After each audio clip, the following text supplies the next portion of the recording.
nung last time kasi na nagpunta ako dito, Gabriel, na-intriga ako dun sa kwento mo na, kasi tinatanong ko ano yung mga pinaka-fulfilling na trabaho, ng part na work mo. At sinabi mo nga na kakatapos mo lang mag-train sa mga prisoners. Isang linggo po ako nag-adjust doon dahil hindi madaling kaibiganin yung lahat ng mga prison. Bakit nagbigay ang TESDA ng programa para sa mga persons deprived of liberty?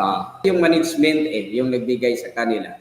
Dahil may pananaw yung kanilang AP doon sa Security Department na kung hindi po mabigyan ng lisensya or NC2 po itong mga persons na ito na malapit na pong makalaya, dahil yun ang kanilang target, ang malapit na pong makalaya, babalik rin yun sa kanilang ugali. Babalik din sa kanilang gawain. So that's why nag-initiate yung management doon sa Bureau of Corrections na bago sila palayain, ititrain muna ng TESDA.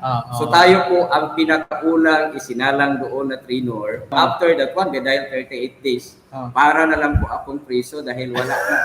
Kahit yung security guard hindi na magsisita sa akin, dahil lahat ng mga prisoners doon, kakilala at kaibigan ko na. Dahil sa nakita naman nila na hindi po ako nagbigay ng barriers in terms sa aming sa sitwasyon na ako po ay malaya at sila po ay prisoner. Napakaganda nung ginawa nung sa Bureau of Mabuhay po kayo kasi napaka-progressive mag-isip. Kasi sa akin talaga ang preso, ang dapat natin tinitingnan yan ay reformation more than penal.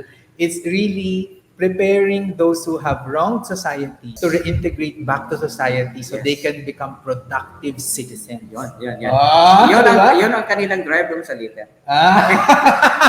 Parang tinamaan mo. Yun, bago talaga mag-assessment, kinausap ko talaga si hardware.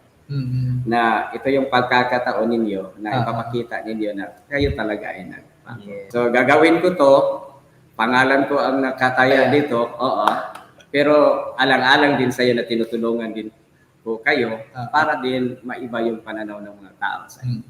So maraming salamat, Gabriel. Thank you, sir.